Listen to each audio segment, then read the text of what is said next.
Hello प्यारे बच्चों, स्वागत है फिर से आपका एक बार एस्पायर क्लासेस में। लास्ट लेक्चर में हमने ग्राउंड ग्राउंड प्रोजेक्टाइल के रिलेटेड कुछ न्यूमेरिकल्स देखे थे। तो आज हम आगे चलते हैं एक नए वाले टॉपिक पे, projectile fired from some height horizontally. अगर किसी हाइट से प्रोजेक्टाइल को फेंका जाए ऐसे, ये हाइट h, टावर की हाइट है h, तो ऐसे अगर एक प्रोजेक्टाइल को हॉरिजॉन्टली फेंका जाए ऐसे रफ्तार u देकर, तो तब क्या होगा, तब टाइम ऑफ फ्लाइट, तब इंपैक्ट स्पीड क्या होगी, इक्वेशन ऑफ ट्रैजेक्टरी, वो सारी चीजें हम डिस्कस करते हैं। अब यहां देखो, हमने मोशन इन प्लेन में एक चीज पढ़ी थी, एक्स का मोशन और वाई का मोशन एक दूसरे के इंडिपेंडेंट होता है। अगर ये एक्स एक्सिस और ये हमारी वाई एक्सिस, तो वाई का मोशन एक्स पे कोई इफेक्ट नहीं डालता और वाई का मोशन एक्स पे कोई इफेक्ट नहीं डालता। तो इन ए सिमिलर वे अगर मैं बोलूं, एक्स में तो कोई एक्सेलरेशन होता ही नहीं, लेकिन वाई में हमारा एक्सेलरेशन होता है माइनस जी, है ना। तो जब ये पार्टिकल यहां इसको हॉरिजॉन्टली एक वेलोसिटी दे दो, तो ये पार्टिकल कैसे गिरेगा। देखो, इसको नीचे लगा था जी, तो ये इनिशियल वेलोसिटी यही चाहती है कि ये फाइनली किसकी डायरेक्शन में आए, जी की डायरेक्शन में। तो ये पार्टिकल ऐसे गिरेगा। तो ये पाथ भी जो है ये भी पैराबोलिक ही है, ये भी तो प्रोजेक्टाइल ही है ना। लेकिन फर्क इतना है सर, अब इस प्रोजेक्टाइल को हमने कहां से फेंका है, किसी हाइट से फेंका और हॉरिजॉन्टली फेंका है। अब हमें पहला जो इसमें चाहिए वो चाहिए टाइम ऑफ फ्लाइट। जब इस पार्टिकल को यहां से प्रोजेक्ट किया जाएगा तो यहां इसको कितना टाइम लगेगा आने में, उसे कहते हैं टाइम ऑफ फ्लाइट। अब देखो, अगर मैं वर्टिकल में देखूं, ये वेलोसिटी तो इसको सिर्फ एक्स में मिली थी, u x is equal to u, लेकिन वर्टिकल में इनिशियल वेलोसिटी क्या थी, जीरो। बिल्कुल sir.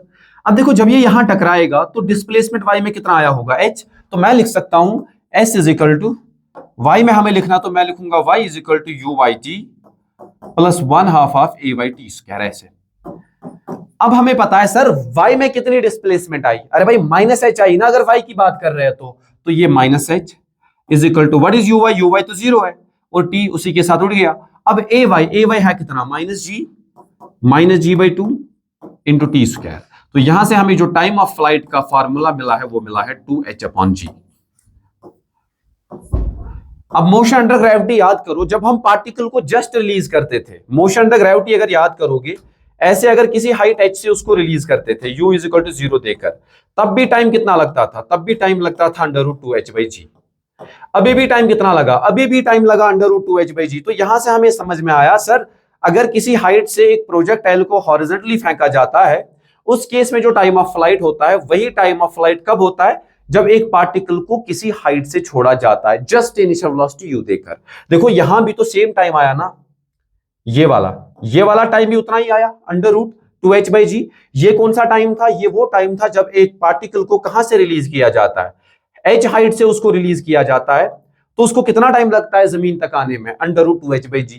In a similar way एक पार्टिकल को हॉरिजॉन्टल वेलोसिटी जब दोगे ना, तो वर्टिकल में कितना गिरा होगा, ये h गिरा होगा, तो टाइम ऑफ फ्लाइट कितना आएगा, √2h/g। तो ये आपको दिमाग में होना चाहिए उस वाले प्रोजेक्टाइल के लिए जिसको हमने फायर किया है किसी हाइट से ऐसे हॉरिजॉन्टली, तो उसको इतना टाइम लगता है। Now there is one more thing, velocity. तो वेलोसिटी के बारे में हमें थोड़ा देखना है। अब देखो, अगर मैं यहां पे बोलूं जब ये टकराएगा, जब ये इधर टकराएगा, तो हॉरिजॉन्टल वेलोसिटी तो चेंज नहीं होगी, वो यू ही रहेगा, लेकिन वर्टिकल वेलोसिटी आई होगी vy। इस vy को क्या लिख सकते हैं सर, हम इस vy को लिख सकते हैं uy माइनस gt। क्यों लिख सकते हैं, वर्टिकल में चाहिए ना, तो initial velocity along y is 0, तो लिखा जाएगा माइनस gt, ऐसा लिख सकते हैं। अरे बिल्कुल लिख सकते हैं। तो ये हमें समझ में आया। लेकिन ये तो जब टकराएगा ना, जब ये बॉडी टकराएगी तो माइनस जी, टी क्या हुआ होगा, यहां से लेकर यहां तक बॉडी आएगी, तो जो टाइम गुजरा होगा वो गुजरा होगा टाइम ऑफ फ्लाइट। अब इस जी को अंदर लोगे तो ये जी स्क्वायर बनेगा, जी को रूट के अंदर लो तो जी स्क्वायर और एक जी गया, तो ये हमारे पास आया 2gh। तो y कंपोनेंट ऑफ वेलोसिटी जो है वो कितनी आई, इतनी। तो हम ये कह सकते हैं ना, जो नेट वेलोसिटी यहां पे आती है वो नेट वेलोसिटी कुछ इधर किसी एंगल पे, लेट्स कॉल दैट अल्फा। तो ये v वेलोसिटी को क्या लिखा जाएगा, इस वेलोसिटी को लिखा जाएगा, वेलोसिटी की बात हो रही है, इस वेलोसिटी को हम लिख सकते हैं सर, ये ux square plus uy square है और इसी का अंडर रूट। अब देखो ux तो है u ही, यहां देखो ux तो u ही हुआ, और u ये जो है,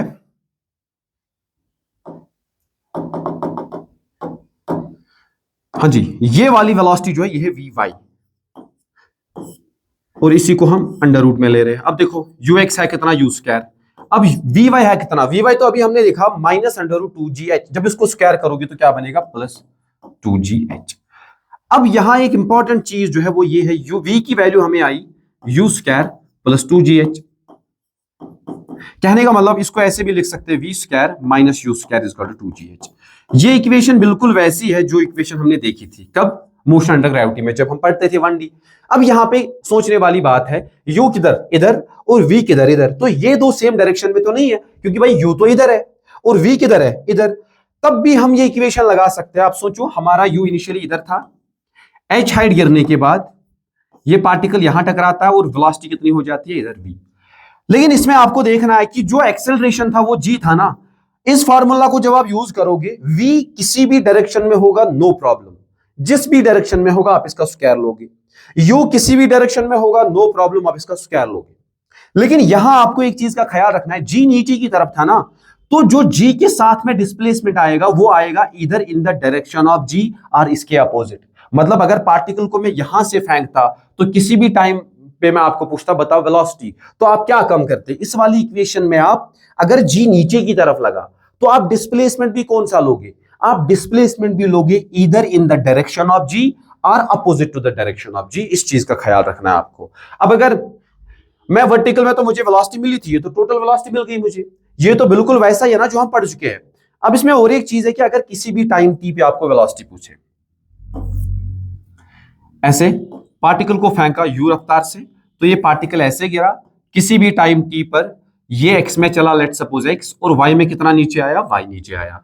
तो यहां पे इसकी वेलोसिटी हो गई, यहां पे इसकी वेलोसिटी हो गई ऐसे v, यहां पे वेलोसिटी हो गई v। क्या मैं यहां लगा सकता हूं? बिल्कुल लगा सकता हूं। यहां थर्ड इक्वेशन कैसे? v square minus u square is equal to 2। g किधर? नीचे, तो माइनस g मल्टीप्लाई क्या करे? g की डायरेक्शन में इस पार्टिकल का डिस्प्लेसमेंट, g तो इधर था ना, तो डाउनवर्ड डायरेक्शन में इसका डिस्प्लेसमेंट कितना है? y है, तो लिखा जाएगा -y। तो इसको लगा सकते हैं। Now there is one more thing, इस v के कितने कंपोनेंट है? एक तो vx तो भाई बिल्कुल u के बराबर है, क्योंकि इस डायरेक्शन में कोई एक्सेलरेशन नहीं है। अब इस डायरेक्शन में जो वर्टिकल कंपोनेंट ऑफ वेलोसिटी है दैट इज vy। तो vy को क्या लिखा जाएगा? vy को हम लिख सकते हैं सर -gt। अरे बिल्कुल लिख सकते हैं। अब देखो ये नेट वेलोसिटी है किसके बराबर? Net velocity is ux square, ये ux square plus vy square, ऐसे।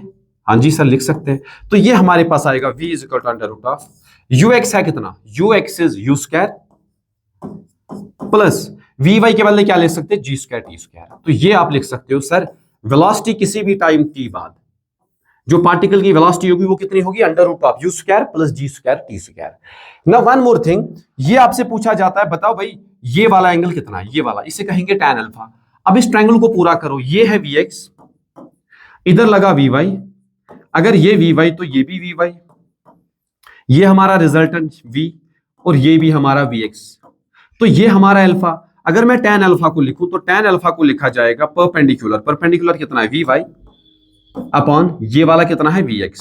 तो इस tan अल्फा को हम लिख सकते हैं सर, vy की वैल्यू है कितनी? vy की वैल्यू है -gt, लेकिन -gt आपको नहीं लिखना है। द रीजन बीइंग, आपको खुद पता चलता है कि ये एंगल तो इस हॉरिजॉन्टल के नीचे बना होगा, और जब आप ट्रिग्नोमेट्रिक रेशियोज इसमें लोगे तो आप तो एक ट्रायंगल की बात कर रहे हो ना, तो इसका साइड vy आपको माइनस नहीं लेना है, तो आप सीधा लोगे सर gt अपॉन उसकी हॉरिजॉन्टल में वेलोसिटी थी vx, और vx किसके बराबर है? u के बराबर अपॉन u। तो अल्फा की जो वैल्यू आएगी वो आएगी tan inverse of gt upon u। तो ऐसे आपको एंगल वगैरह भी वो पूछ ले तो आपसे आ जाना चाहिए, ठीक है ना? Okay sir. अब equation of trajectory, equation of trajectory की बात करते हैं। देखो जब पार्टिकल हमारा गिरा ऐसे, u वेलोसिटी थी, तो ये तो हमें पता है सर, ये एक पैराबोला है, ये y, ये हमारा y और ये हमारा x। अब देखो टाइम t गिरने के बाद पार्टिकल कितना नीचे आया? यहां पे हम ऑरिजिन मान लेते हैं, हम यहां पे ही ऑरिजिन सेट कर देते हैं, तो ये y और ये x एक्सिस, ये वाली जो है ये x एक्सिस है। तो ऑरिजिन हमारा क्या है? 0,0। अब किसी भी टाइम t पर पार्टिकल के कोऑर्डिनेट्स क्या हो जाएंगे? देखो मान लेते हैं किसी भी टाइम t के बाद इसके कोऑर्डिनेट्स हो गए, देखो x में ये, तो x तो पॉजिटिव है, और y कितना आएगा? y तो -y आएगा ना। क्यों y -y? क्योंकि नीचे की तरफ गिर रहे हैं। अब देखो x को क्या लिखा जा सकता है? x को लिखा जा सकता है u इंटू टी, क्योंकि x एक्सिस में जो मोशन है वो तो भाई यूनिफॉर्म मोशन है। अब y में क्या लिखे? y में कितना गिरा? इतना गिरा ना, तो क्या लिखा जाएगा सर? y को हम लिख सकते हैं 1/2 ऑफ gt स्क्वायर, क्योंकि initial velocity along y direction is 0। अब g पॉजिटिव की नेगेटिव? नेगेटिव। अब इक्वेशन ऑफ ट्राजेक्टरी होते हैं नक्शे कदम एक बॉडी के, तो हमें किसको एलिमिनेट करना पड़ेगा? हमें टाइम को एलिमिनेट करना पड़ेगा। तो टाइम को मैं लिख सकता हूं x अपॉन यू। अब अगर टाइम की वैल्यू मुझे आई तो मैं यहां लिख सकता हूं -1/2 g, t के बदले क्या लिखूं? x² upon you square. अब देखो, तो इक्वेशन ऑफ ट्राजेक्टरी जो आई वो आई -gx² अपॉन 2u² जो है, ये हमें इक्वेशन ऑफ ट्राजेक्टरी मिली है। अब देखो, y का कोएफिशिएंट जो है वो पॉजिटिव के नेगेटिव, x² का कोएफिशिएंट पॉजिटिव के नेगेटिव, भाई नेगेटिव है ना, तो इसका मुंह कहां खुलेगा? नीचे की तरफ, जो कि आपको साफ साफ दिख रहा है कि ऐसे नीचे की तरफ है ना। तो ये इसकी इक्वेशन ऑफ ट्राजेक्टरी होगी। हमने इसका टाइम ऑफ फ्लाइट देखा। टाइम ऑफ फ्लाइट मैं क्विक रिकैप देता हूं आपको, 2h/g। जब एक पार्टिकल को हॉरिजॉन्टली फेंका जाएगा और टकराएगा, जब ये पार्टिकल इधर टकराएगा, इसकी जो स्पीड हो जाएगी वो हो जाएगी √u² प्लस 2gh ये। और किसी भी टाइम t पर इसकी जो वेलोसिटी होगी, इसकी वेलोसिटी किसी भी टाइम t पर हो जाएगी √u² प्लस g² t²। और इक्वेशन ऑफ ट्राजेक्टरी जो हमें अभी अभी मिली है, that is y = -gx² upon 2u²। तो ये सारे के सारे फार्मूला जो है ये आपको याद रखने होंगे while dealing with this projectile fired horizontally, ठीक है ना। ओके, अब थोड़ा देखते हैं कि अगर किसी हाइट से प्रोजेक्टाइल को फेंका जाए लेकिन उसको हॉरिजॉन्टली नहीं फेंका, तब क्या करें। ये प्रोजेक्टाइल और इसको ऐसे फेंका u वेलोसिटी देकर किसी भी एंगल थीटा पे। अब मान लो अगर मैं ये रेफरेंस लेवल लूं, ये रेफरेंस लेवल लूं, इस रेफरेंस लेवल पे अगर मैं देखूं तो इस पार्टिकल का पाथ कैसा होगा? यहां तक तो इसका पाथ वैसा ही कि जैसे ग्राउंड टू ग्राउंड फेंका हो। तो इसकी इक्वेशन में कोई चेंज नहीं है, तो फिर ये शायद यहां कुछ गिरे, इस साइड गिरे, लेकिन इसकी इक्वेशन में क्या चेंज? कुछ भी चेंज नहीं है। हमने बस ऐसे हॉरिजॉन्टल से इसको फेंका है यू। अब फर्क ये कि किसी हाइट से फेंका है। नाउ द डिफरेंस इज, जो सेम चीजें होंगी वो मैं बताता हूं। जो सेम क्वांटिटीज रहेंगी वो क्या है? पहले तो equation y = x tan theta -gx² upon 2u² cos² theta, वो तो सेम रहेगा। अरे है कि नहीं सर? बिल्कुल सेम रहेगा। अब इस केस में इसका जो रेंज हो जाएगा, जो रेंज हम फार्मूला से कैलकुलेट करते हैं वो ये वाला है, दैट इज दिस रेंज। ये तो इसका रेंज है, ये हम कैलकुलेट कर सकते हैं। ये इसकी मैक्सिमम हाइट है, हम इसको सेपरेटली सॉल्व कर सकते हैं। लेकिन हमें बाकी सारी चीजें भी देखनी है ना, क्योंकि ये ग्राउंड को जब टकराएगा, ये जब ग्राउंड को टकराएगा तब हमें देखना है इंपैक्ट वेलोसिटी सारा कुछ, वो भी हमें देखना है। देखो ऐसे इसको फेंका, जब इसको ऐसे फेंका हॉरिजॉन्टल थीटा पे, तो ये कैसे गिरा? ये तो ऐसे गिरा ना, ऐसे ये पार्टिकल गिरा। अब देख लेते हैं सर, इसकी वेलोसिटी इधर जो हो गई, इसकी वेलोसिटी इधर हो गई, लेट्स सपोज v। अब इसके कितने कंपोनेंट है? इसके कंपोनेंट है 2, vx और vy। अगेन इसका ये वाला कंपोनेंट क्या है? u cos theta, this can not change.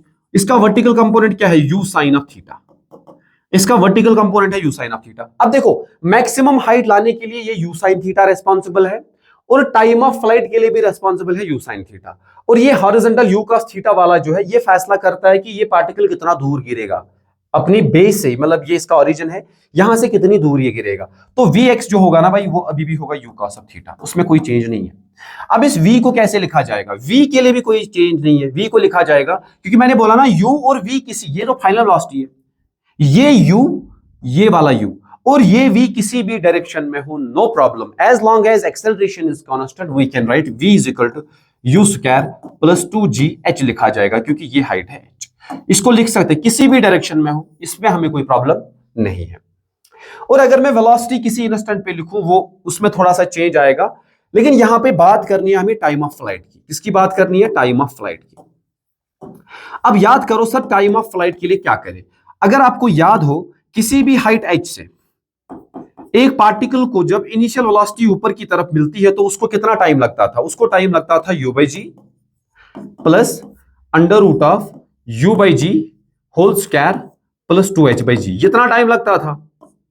अब मैं इसको देख रहा हूं y एक्सिस में, इस वाले प्रोजेक्टाइल को मैं y में देख रहा हूं, तो इसको ऊपर कौन ले जा रहा है? u sin theta. और टाइम ऑफ फ्लाइट के लिए कौन सा कंपोनेंट रिस्पॉन्सिबल होता है? वर्टिकल कंपोनेंट होता है ना। तो मैं इसको क्या लिख दूंगा फिर? ये वेलोसिटी u के बदले आएगा u sin theta, u sin theta upon g plus √ इस u के बदले आएगा again u sin theta upon g whole square plus 2h/g। देखो वो फार्मूला आपको एक ही बार याद रखना है। देखो आप प्रोजेक्टाइल में भी वो काम आया, नहीं तो आपको क्या, आपको फिर second equation of motion use करनी होगी, वहां फिर डिस्क्रिमिनेंट सॉल्व, क्वाड्रेटिक सॉल्व करके आपको टाइम की वैल्यू आ जाती है। लेकिन इस केस में आपको क्या याद रखना है, अगर ये वेलोसिटी होगी ना u, इसका वर्टिकल कंपोनेंट कितना u sin थीटा, तो यही u sin थीटा रेस्पॉन्सिबल है इसको ग्राउंड तक पहुंचाने में। पहले तो इसको ऊपर ले जाएगा, फिर धीरे धीरे वो कम होगा, अल्टीमेटली ये नीचे आएगा। तो टाइम ऑफ फ्लाइट में वर्टिकल कंपोनेंट होता है। अब मुझे समझ में आया, सर हमने तो पढ़ा है ना मोशन इन 1D में, पार्टिकल को ऊपर फेंको u वेलोसिटी देकर h हाइट से, उसको टाइम लगता है u/g plus under root of this.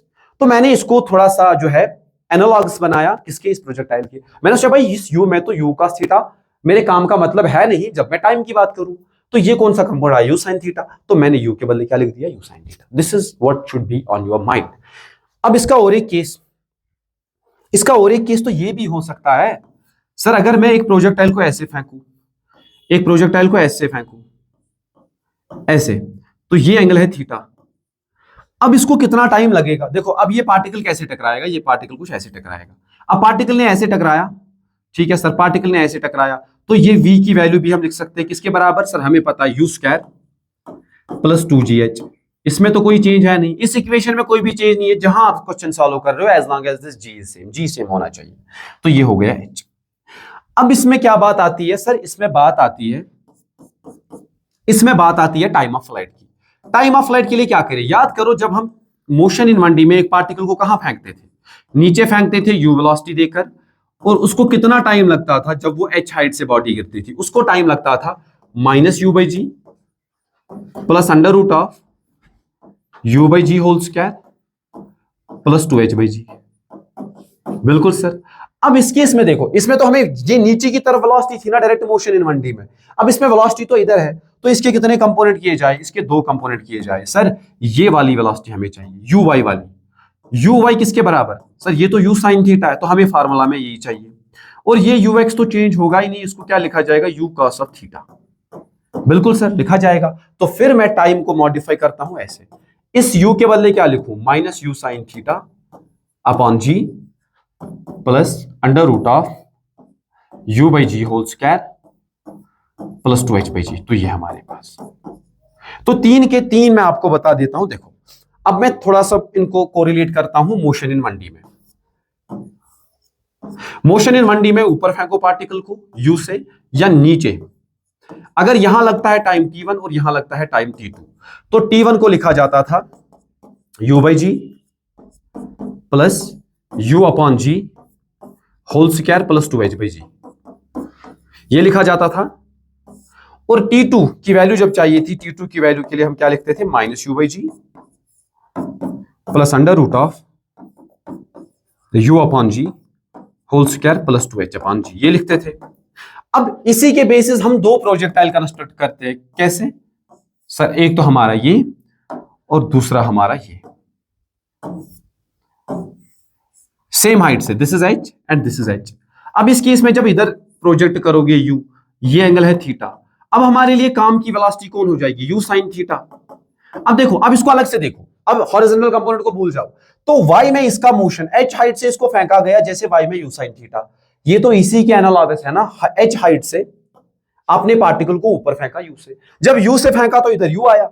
अब किससे फेंका, वर्टिकल में देखो u sin थीटा से, तो यहां टाइम की जो वैल्यू आएगी उसे हम कहेंगे t1 और इसे कहेंगे t2 इस वाले केस में। तो t1 की वैल्यू आएगी u sin theta upon g plus under root of u upon g whole square plus 2h/g, ऐसे। तो ये इन अ सिमिलर वे, अगर यहां से पार्टिकल को फेंका गया था ऐसे नीचे की तरफ फेंका गया था ऐसे एंगल थीटा पे, तब हमारा वर्टिकल कंपोनेंट कौन सा हो जाता, हमारा वर्टिकल कंपोनेंट हो जाता उस केस में ये वाला, ये तो बन जाता ना u sin थीटा। अब इसको किसके साथ रिलेट करते हैं, y में देखो नीचे की तरफ फेंका जैसे u sin थीटा से, इसमें नीचे की तरफ फेंका था u से, तो टाइम कितना आया था भाई, इतना आया था ना। तो इस केस में टाइम क्या लिखा जाएगा, हम टाइम लिखेंगे सर -u/g के बदले क्या लिखूं, -u sin theta upon g plus under root of u sin theta upon g whole square plus 2h/g। ये आपको बचाएगा बार बार भाई, नहीं तो इसमें गंदा फंस जाते हैं, इक्वेशन सॉल्व करो, क्वाड्रेटिक, पता नहीं कितना टाइम लगता है इसको सॉल्व करने में, तो these things should be on your mind while solving. And third equation b square is equal to u square plus 2gh always valid when acceleration is constant. Only thing u किसी भी direction में हो, v किसी भी direction में हो, g और h या तो सेम डायरेक्शन में या तो अपोजिट डायरेक्शन में, ऐसा आपको लेना होगा, है ना। ठीक बात। हाँ जी, अब थोड़ा सा इंक्लाइन प्रोजेक्टाइल आपके नीट के कोर्स में तो नहीं है पर जेई के कोर्स में है, तो मैं आपको थोड़ा सा बता देता हूं। मान लेते हैं कि ये हमारा इंक्लाइन है और इसकी इंक्लिनेशन है भाई, इसकी इंक्लिनेशन है ये थीटा। तो थीटा इंक्लाइन पे आपने एक पार्टिकल को ऐसे फेंका, इसको रफ्तार दे दी u। अब इस पार्टिकल का पाथ कैसा होगा, इस पार्टिकल का पाथ कुछ ऐसा होगा, ऐसे टकराएगा। तो मैं मान लेता हूं कि इसको हमने फेंका था ऐसे अल्फा से। इसके करने के दो तरीके हैं, इसके करने के दो तरीके भाई, आप इसको पूरा हॉरिजॉन्टल मान लो तो फिर एंगल ऑफ प्रोजेक्शन क्या हो जाएगा, थीटा प्लस अल्फा। अरे दो तरीके हैं ना, इसको पहला तरीका मैं आपको बता देता हूं, इसको ऐसे मान सकते हो, सर ये तो है ठीक है, हमने इसको ऐसे फेंका था, यू से फेंका था, अगर मैं ग्राउंड से इसको सॉल्व करूं तो फिर मेरा एंगल ऑफ प्रोजेक्शन क्या हो जाएगा, थीटा प्लस अल्फा। फिर जैसे आपको इक्वेशंस वगैरह याद है वो लगा सकते हो, बट ये थोड़ा बहुत है ना कभी कभार डिफिकल्ट हो जाता है, क्योंकि ये आपका तो था एंगल ऑफ इंक्लिनेशन और ये आपका था एंगल ऑफ प्रोजेक्शन, तो आपने पूरा का पूरा इसको एक ही माना और फिर वैसे ही ग्राउंड टू ग्राउंड प्रोजेक्ट जिसे सॉल्व करते थे वैसे किया। लेकिन हम इसको थोड़ा डिफरेंट करेंगे, कैसे, मैं मान लेता हूं चलो यही मेरी एक्स एक्सिस और मेरी वाई एक्सिस ये, मैं इसको वाई एक्सिस मान लेता हूं। तो मैंने अलोंग द इंक्लाइन एक्स को माना और along the perpendicular to incline y को माना। अब इन अ सिमिलर वे मैं रिजॉल्व कर सकता हूं वेलोसिटीज को। देखो भाई ये तो u, ये कितना हो जाएगा, ये हो जाएगा u x और ये कितना हो जाएगा u y। मेरे लिए तो यही इंक्लिनेशन है ना। अब देखो u x की वैल्यू क्या आएगी, सर u x की वैल्यू आएगी u cos of alpha. In a similar way u y की वैल्यू क्या आएगी, u sin ऑफ अल्फा। ऐसे u sin ऑफ अल्फा, बिल्कुल सर, हाँ जी सर करेक्ट है।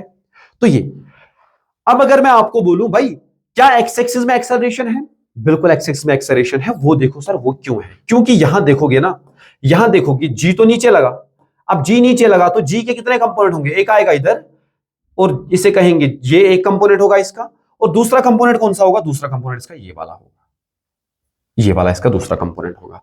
अब देखो अगर ये थीटा तो ये भी होगा ना भाई थीटा, अगर ये वाला थीटा तो ये भी थीटा, तो ये वाला क्या आ जाएगा फिर, ये वाला आएगा जी कॉस ऑफ थीटा और ये आएगा जी साइन ऑफ थीटा। तो अभी एक्स एक्सिस में भी एक्सेलरेशन है और वाई में भी एक्सेलरेशन है, तो मैं लिख देता हूं चलो सर ये तो ठीक है, ये तो हो गई इनिशियल वेलोसिटीज की component. In a similar way acceleration along x, x axis में जो एक्सेलरेशन है वो कितना है, वो भाई जी साइन थीटा, वो आया माइनस जी साइन थीटा क्योंकि नीचे की तरफ। इन अ सिमिलर वे अगर मैं लिखूं एक्सेलरेशन अलोंग वाई, वो आएगा माइनस जी कॉस थीटा। तो ये इसमें थोड़ा सा डिफरेंस है। अब अगर मुझसे कोई पूछे बताओ भाई इसमें जो टाइम ऑफ फ्लाइट है वो कैसे निकालोगे, तो टाइम ऑफ फ्लाइट के लिए मैं क्या करूं, टाइम ऑफ फ्लाइट के लिए मुझे पता है अगर मैं इस फ्रेम में बैठा हूं, इस फ्रेम में मतलब इस वाले इंक्लाइन पे अगर मैं बैठा हूं, तो मेरे लिए टाइम ऑफ फ्लाइट निकालना बड़ी बात नहीं है। सर क्यों बड़ी बात नहीं है, इस वाले इंक्लाइन पे बैठकर अगर मैं यहां देखूं तो यहां बस हॉरिजॉन्टल वेलोसिटी रही होगी और वर्टिकल वेलोसिटी क्या रही होगी, वो तो हुई, वो तो कुछ होगी नहीं। इस वाले केस में अगर मैं देखूं, या अगर मैं बोलूं जब मैंने यहां से इसको प्रोजेक्ट किया और यहां ये टकराया, उस केस में वाई डिस्प्लेसमेंट क्या है, जीरो। तो अगर मैं फॉर टाइम ऑफ फ्लाइट देखूं, फॉर टाइम ऑफ फ्लाइट,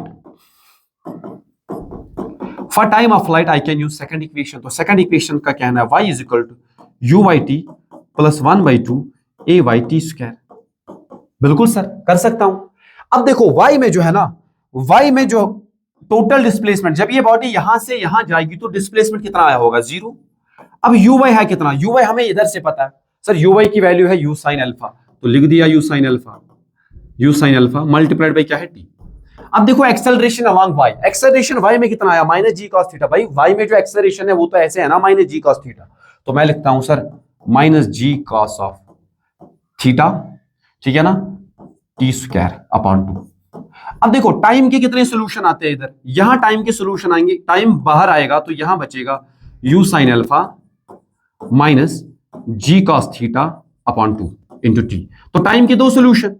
अब देखो अगर हमें टाइम की वैल्यू चाहिए, या तो टी जीरो के बराबर होना चाहिए या ये पूरी क्वांटिटी जीरो के बराबर होनी चाहिए, ऐसा है कि नहीं, बिल्कुल सर, क्योंकि अगर हमें टाइम के सोल्यूशन चाहिए या तो टी जीरो के बराबर आना चाहिए, टी जब जीरो तब भी तो हमारा वाई जीरो था, ओरिजिन वाला पॉइंट, ये वाला पॉइंट।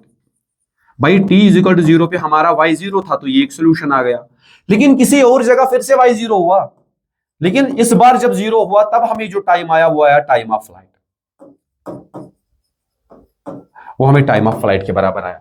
अब देखो, तो मैं यहां लिख सकता हूं u sine of alpha is minus g cos theta upon 2t is equal to 0।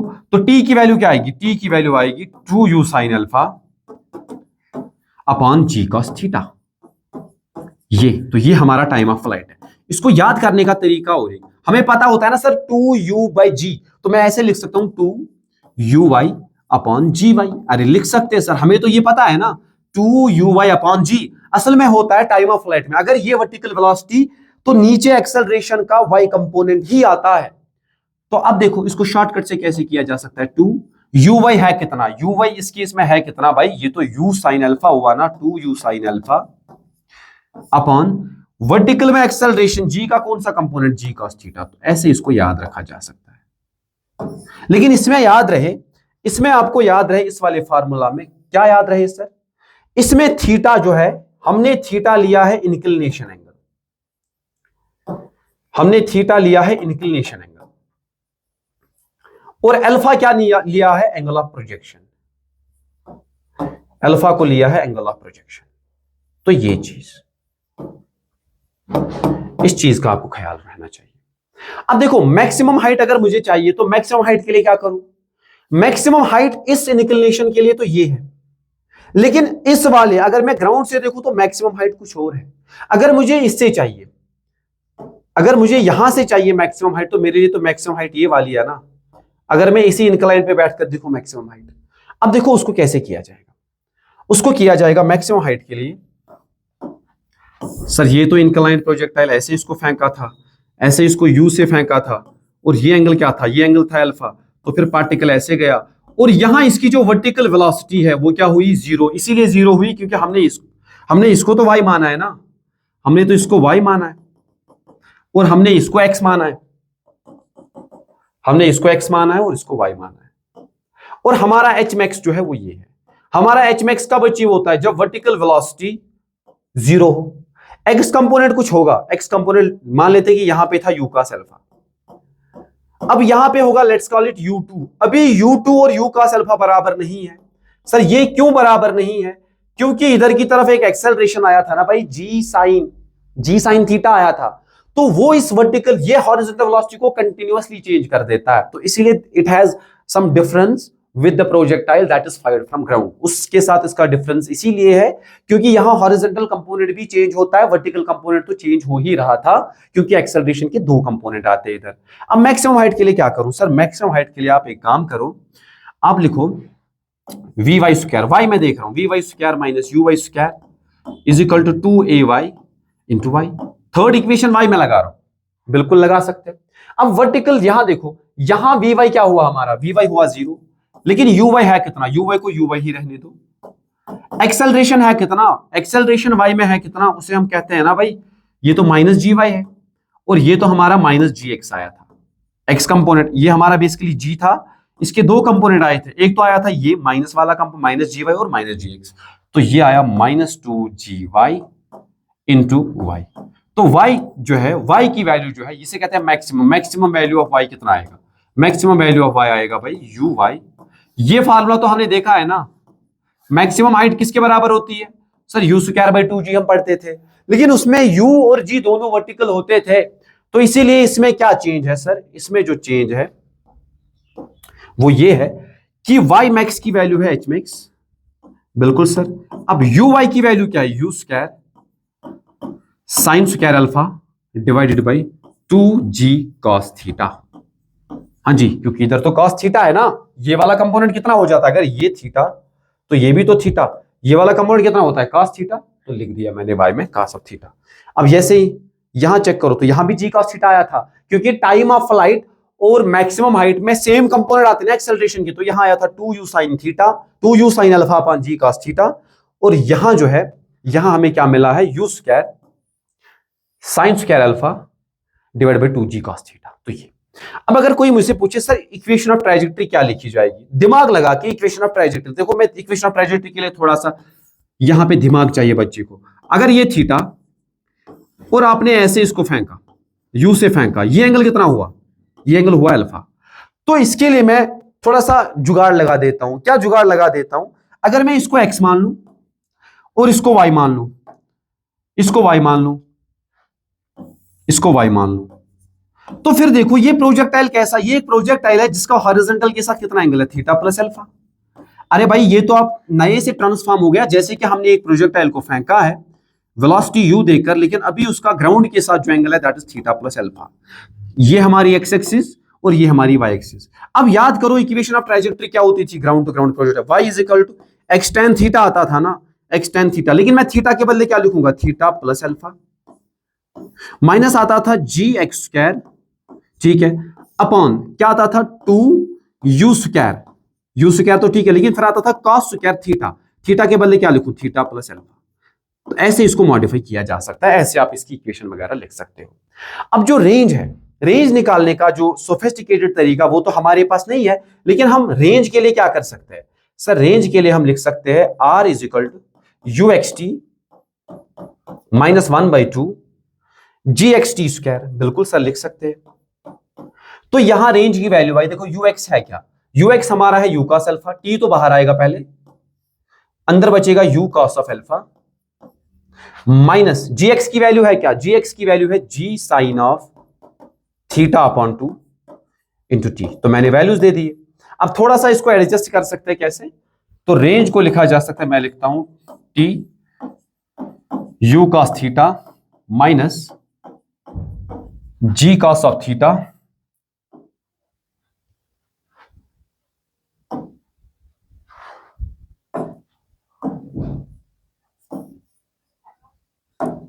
यह आएगा u cos of alpha minus g sine theta, अब ये भी हमने लिख दिया, अपॉन 2 इंटू टी। अब हम टाइम को वैल्यू दे सकते हैं। सर टाइम की वैल्यू हमें है ना पता, 2 u sine alpha upon g cos theta, ये तो हमें पता है। यहां पे जो वैल्यू आएगी भाई वो आएगी u cos of alpha minus g sine theta upon 2। अब देखो टाइम की वैल्यू, फिर से टाइम की वैल्यू होती क्या है? वो होती है 2 u sine alpha upon g cos theta. अब देखो इसमें से क्या क्या कैंसिल होगा हमारा? इसमें से कैंसिल होगा हमारा 2 और 2 कैंसिल, और जी कैंसिल, बिल्कुल सर जी और जी कैंसिल। अब यहां यू तो ये बाहर आएगा यू स्क्वायर के रूप में, 2 u square sine alpha upon g cos theta, bracket में यहां रहा कॉस अल्फा, बिल्कुल सर कॉस अल्फा रहा, minus sine theta upon cos theta, क्या बनेगा? Sine theta upon cos theta बनेगा टैन थीटा, और साइन अल्फा तो साथ में ही है। तो ऐसे आप इसको याद रख सकते हो। खैर ये कोई स्टैंडर्ड तो नहीं है, बट दिस इज अ वे कि आप इसको याद रख सकते हो। और थोड़ा बहुत इसमें क्या कर सकते हैं कि सर ये कॉस थीटा को अगर बाहर लेके आए तो ये बन जाएगा, ये कॉस अल्फा को अगर बाहर लेके आऊं तो ये बनेगा u square sine alpha cos alpha, और 2 तो है ही, upon g cos of theta. तो यहां पे क्या बचेगा भाई? 1 माइनस टैन थीटा तो है ही। अब यहां साइन अल्फा है, आपने कॉस अल्फा को बाहर जब निकाला तो यहां नीचे भी कॉस अल्फा रखना होगा। तो